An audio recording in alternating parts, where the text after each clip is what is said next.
Yeah, I'm just going to show them.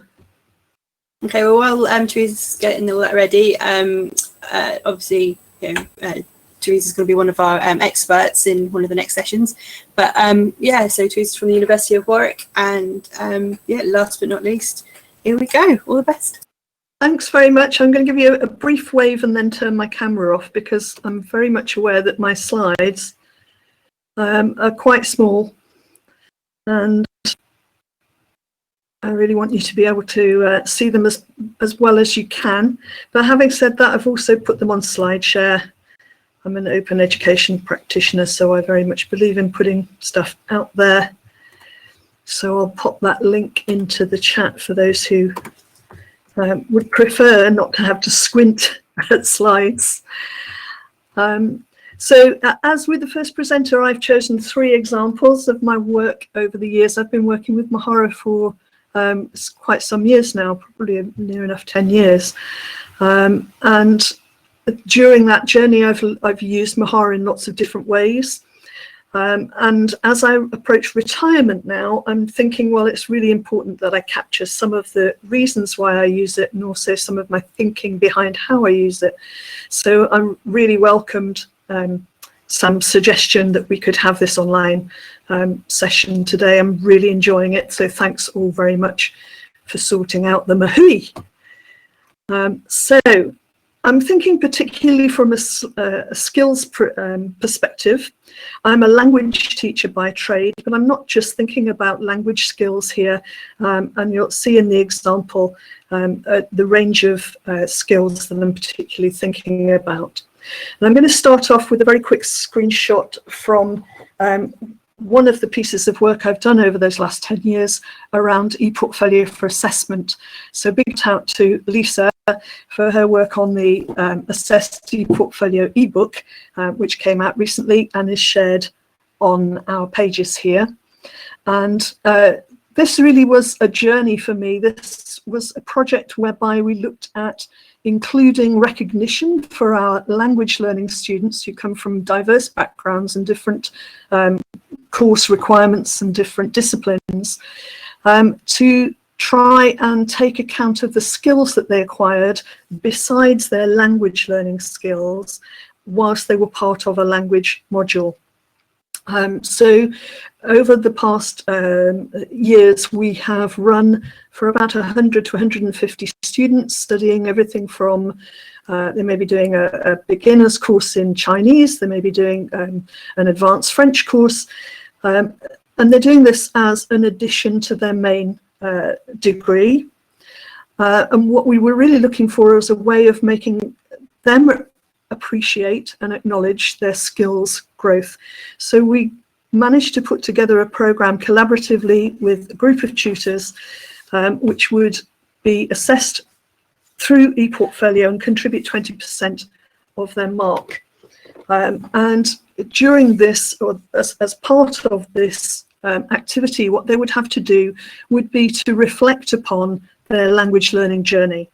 And we would typically have a couple of face-to-face sessions with them, usually in the first term and the second term, but most of the input really was on a as-needed basis. So a YouTube channel and, of course, a Mahara collection.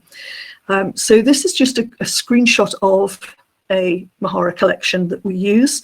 One of the first things we try and explain to students is that they're going to have to use this tool in order to reflect on their journey. But we also explain to them that Mahara, unlike Moodle, is a space that belongs to them, and that when they manage and create pages and collections for themselves, and we encourage them to just do that for fun at first and just play and see what Mahara can do, they find themselves in a safe space where they can experiment, but also where they can collect examples of their learning and their language learning over the year and put together into an assessed ePortfolio. And as you can see there, there's a student guide that they can download. So we give them this example of resources that they need to get into fairly quickly in order to understand how best to make use of Mahara, which is branded by Warwick as my portfolio. So this collects together lots and lots of different multimedia examples of the sorts of things that they can share, and we encourage them to get creative and to enjoy it. The most important thing, I think, the most important lesson I think that we learned from this is that if you're going to insist on reflective practice, you need to get students into a mindset of expecting to go to a place to reflect and to capture their reflections. And we also had to break that connection in their minds between reflecting positive things must be a good thing if you're going to be assessed.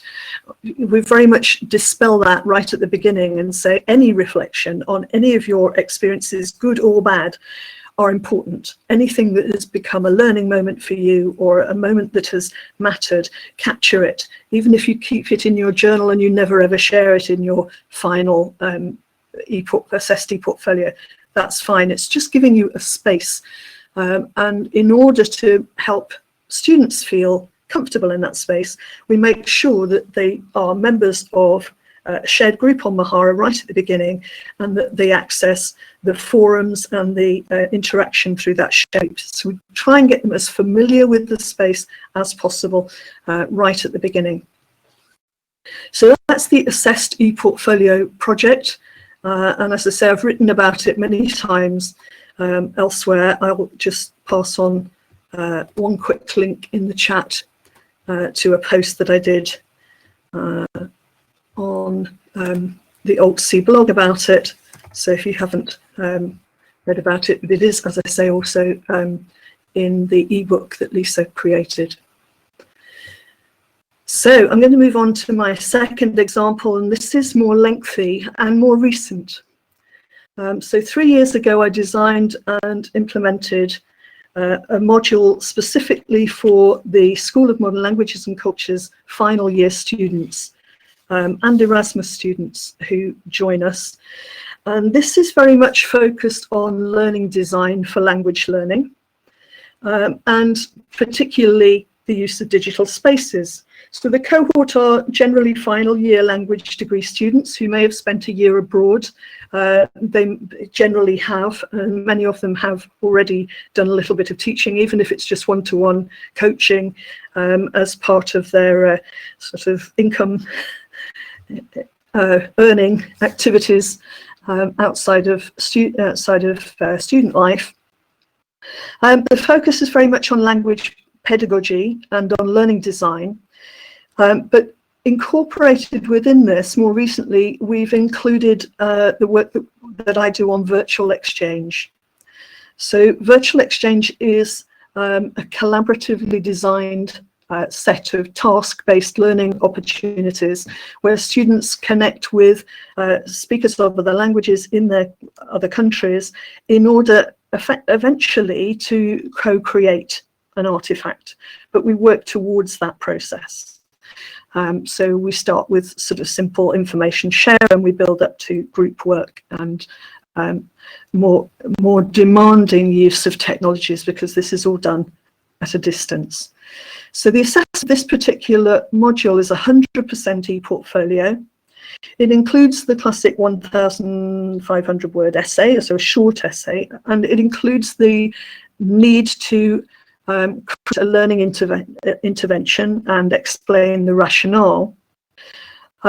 It also encourages, as I say, students to explore other digital spaces. And the starting point for that, for me, is moving them from the Moodle into the Mahara and getting them to critically reflect on the differences behind the philosophies of these two spaces.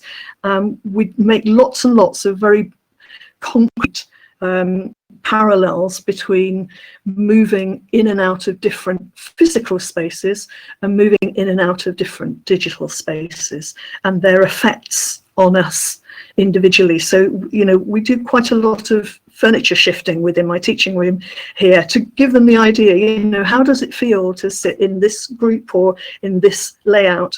And now let's think about it in the digital. How does it feel to be in this space and know who can see what you're doing and what permissions you have and what you can do with those spaces. And we're also encouraging here the reflective habit. So I ask my students every week, we have a practical session every other week, and we have a theoretical session in the weeks in between. I ask them to use their Mahara journal to reflect on their experience of teaching and being taught, and to reflect on the experiences or the focus of whatever that week has been. The criteria for assessment I'll share with you now as well, so you can get an idea, for those of you who are interested in such things, of how this sort of activity is assessed. So the reason I've taken this particular slide, and I have got Joe's permission to do this, and a few screenshots from his e-portfolio, is that what Joe did was quite unusual and particularly stood out to me. Essentially, most students, and I think we should put ourselves all in this box, most of us do the things that are at the top of the to-do list first, don't we? We do the things that matter first, and then we work our way through the other things. So in terms of the criteria for assessment, there were certain things that had to be submitted through an e-portfolio. But around that criteria, it also says, you know, if you have captured things through your use of Mahara that you wish to share, that help contextualize your journey and your experiences, then you can do. And Joe really embraced this, and I was absolutely over the moon when I saw his work here. It was very clear that he went into this identifying, into this particular module, which is only a 15 cap module. It's quite short. It's just a single term of teaching, with his own ideas of what he wanted to gain from the module. And you can see here he's identified what he wanted to find out from the course. And I think that was really crucial. Whether that was there right at the beginning or whether that occurred to him later, I don't know, but this is what he told me. And he particularly zoned in on some of the work that we'd looked at from theoretical perspectives in terms of scaffolding. And we look at, as well, at theories of, obviously, learning theories and things that are important for them envisaging what teaching will be like for them. So he produced his own little visual here, which he shared. And we looked at the visitors and residents theory and compared it to Prensky as well. And he's obviously been quite struck with this, because he's taken, what really sort of impressed me was that he's taken this to a very personal level. He started to think about how he used technology, not just as a quick fix in order to learn vocabulary, but how resident he was in it, and what could happen if he were more resident. You know, what therefore possibly could happen if he encouraged students to be more resident, and how would he do that? So he really got to the heart of thinking about what it is to be a digital teacher. And his final reflections on whether he met his objectives, well, I've just taken that first one out because it's particularly relevant. And what I really liked is, you know, one of the most uncomfortable things I always find as a language teacher in particular is, and especially as let's say mature language teacher, let's put it that way, is that, you know, I find myself in position of being a sort of technology evangelist with young people who sort of think you're a bit of you know, aren't you a bit old for all of this? And what was really nice was that he started to reflect more deeply on the use of technology, and saw that it was the choices that we'd made in the module had actually enhanced his learning because he'd engaged with them. It's very easy often, I mean, again, we all do it. We say students do it, but, you know, I put myself in their position and I think, yes, I would probably do the same. We tend to think, okay, what can I achieve with the minimum effort? He had put himself in the position of, well, you know, I think I'll try that and then I'll reflect on it. And although I might not always agree with the outcomes of those reflections, what I could see from him was that he was paving the way to becoming a reflective practitioner. And as I say, after sort of 30 odd years in the profession, if there's one thing that I value more than anything, it is the opportunity to reflect on what you do. I think it's probably the most important thing that any of us do in order to really develop. So I think that would really stand him well. And I love the fact here that he says this has been an eye-opening process. Really, I really did see through Joe's work here that he had thoroughly engaged with the processes and not been too worried about just delving into the theoretical. I haven't actually linked to his full e-portfolio, but I can describe it briefly to you. It was multimodal. I've obviously grabbed screenshots of his reflection because I wanted to draw your attention to the nature of that reflection. But he had recorded some little audio and video presentations of himself reflecting as well, short snippets. And he'd included some videos and material that he'd found and referred to resources that I'd shared and annotated them.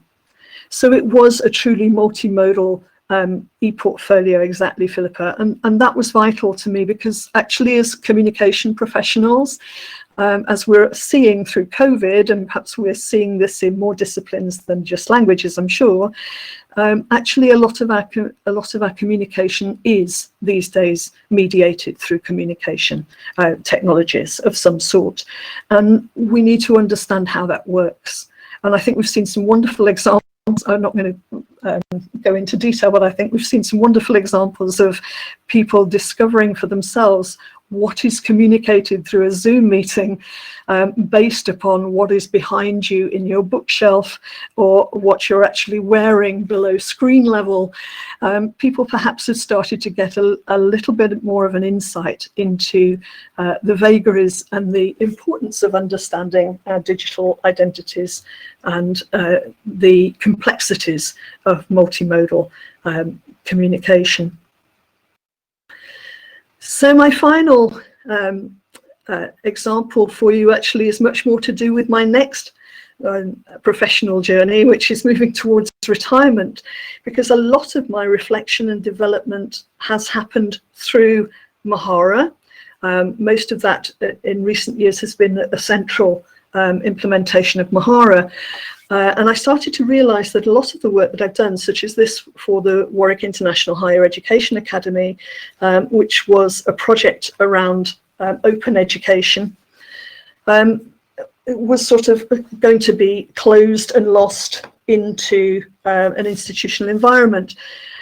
So what I did was went off and investigated, as I had encouraged students in the past to do, some of the free spaces that are available for hosting, and Folio Spaces is the one that I chose.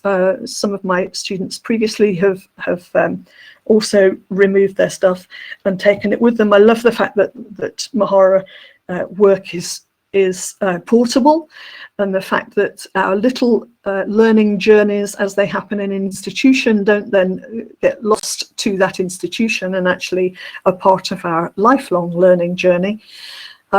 So I've moved these out into Folio Spaces, moving beyond institutional spaces, being the fact that that's portable and crossing boundaries is particularly important to me as an open educator, but also important, I think, increasingly to students, because if you acquire learning through particular setups and then you lose access to that learning, how do you demonstrate it perhaps to a future audience or perhaps to a future employer? And even given the sort of crisis that we've been faced with recently, you know, what space are you giving students to actually take things away with them and more creatively? So I was very happy with the move to Folio Spaces. I'm finding that very useful. In fact, I've even invested in a small annual fee. I mean, we're talking small We're talking under £10 a year. So, you know, a little bit of a space where I can continue my Mahara journey and continue to make use of the very many useful functions that it has. And if I move on to the next slide, this might be an unexpected slide, perhaps. I'll give you a minute to just read that and digest it. But this is increasingly a focus of my work when I think about teaching and learning through technology and computer-mediated technologies. It's very much about the importance of accessibility, the importance of not just accessibility in terms of disability, which of course is important and absolutely should be there, but accessibility in terms of cost, in terms of resources, in terms of equity. So I think it's really, really important that we provide spaces and that we think very deeply about how our choices in terms of technology can actually increase inequalities. And that, to me, as a long-time educator, is abhorrent. I'm involved in teaching because I want to increase equality and I want to address some of the challenges that many of our young people and indeed all of us face on a day-to-day basis. So this importance of focusing and developing reflective practice amongst teachers and learners, and including in that a notion of criticality. Critical digital literacy is very much where my focus is at present. And finally, just a quick share again of a folio space, and I think this will be increasingly important for the next generations coming along. Wherever you're acquiring your learning, pick up your open badge. And I love the way that Mahara makes it very easy to display your open badges and put them together. We encourage our students when they do virtual exchange to pick up their virtual exchange badge and to include that in their e-portfolio. The fact that your learning again is portable and your open badge use can capture a wider learning experience. I'm very interested in the work that's being done by the Open Recognition Alliance, which again, I'll pop that in as another link. Sorry, Sam will be providing lots and lots of links in here to follow up if people are interested. And I'm just going to finally provide you as well with the competency framework that we developed for the Erasmus Plus Virtual Exchange project. So there's a link here that shows you how we recognise the skills that students acquire through intercultural collaborative learning in virtual exchange. And virtual exchange very much is an interdisciplinary activity. It's not just about language learning. So I hope you found some interesting examples there, and I very much welcome continued interaction around certainly pedagogy of e-portfolios. I think sometimes it's quite a sell for people because in COVID times I've been rather depressed that our focus has all been on proctoring and distance assessment that doesn't think about the process of learning.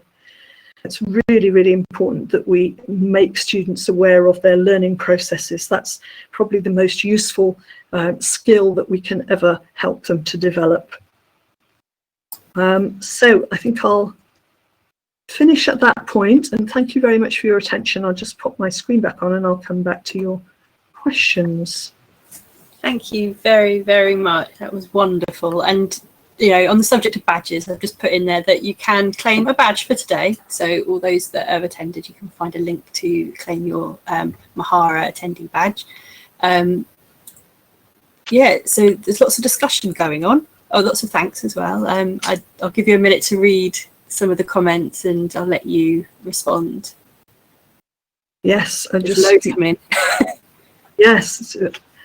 Yes, I'm glad to see people have been thinking about folio spaces. I think you know, I'm sure there are other other products exist out there. But it's really useful to know that you can take things with you. And I think the wonderful thing about Mahara as well, using Mahara in terms of skills development, is it provides a really nice way of both modeling, scaffolding skills development. It gives students time to think about ownership of things like images they upload, about Creative Commons licensing. My final year students who do the developing teaching and languages had never heard of this and hadn't thought about issues around about IP online. And also very important, and I've seen this in other presentations, it helps students focus on their audience awareness. So when they're pulling together to show to a particular audience, they make carefully considered decisions about what they put where. And permissions and sharing, all excellent skill sets that we need if we're going to be effective and communicate effectively online.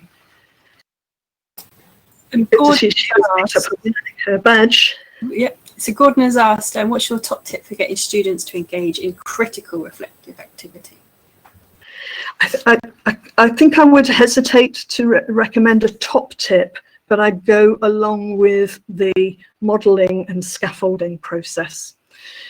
So, you know, actually putting, what I do within my teaching is put examples before students of, you know, I could do this way, I could do it this way, I could do it that way, put them into groups and discuss which do you think's better, what works and why, what's important to you, what matters. And a little bit of research, let's look into this company and that company and how they deal with different things. I'm very much drawn to Mahara because of the ethical basis of how Mahara is designed and implemented, and you know, I feel the same about open source in general, really. But that's not to say open source equals wonderful, because it doesn't. You have to be critical about these things. You have to engage in a bit more depth than that. So I haven't got an easy answer, but I think that's teaching for you. There isn't an easy answer. Just your way of doing things. Yeah, it's finding things that actually examples that motivate students to dig a bit deeper. I think most of us have sort of well-developed critical skills. We just tend to perhaps put them on the back burner when we're thinking more intrinsically about how do I pass this module. So extrinsically rather, you need that intrinsic motivation to think about it.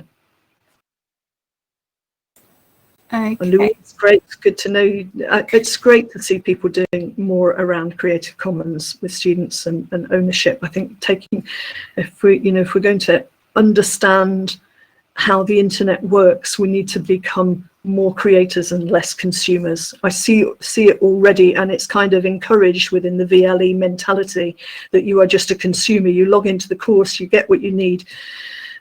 That's not enough, which is why I talk about the complementarity of these two tools of Moodle and Mahara together. You do need scaffolding to trigger reflection and encouragement to reflect. But as I showed you in Joe's examples, sometimes what comes out of that process way exceeds your expectations. So it's really worth doing. Okay, so I think I'm going to now wrap up because we've got 10 minutes before the next section.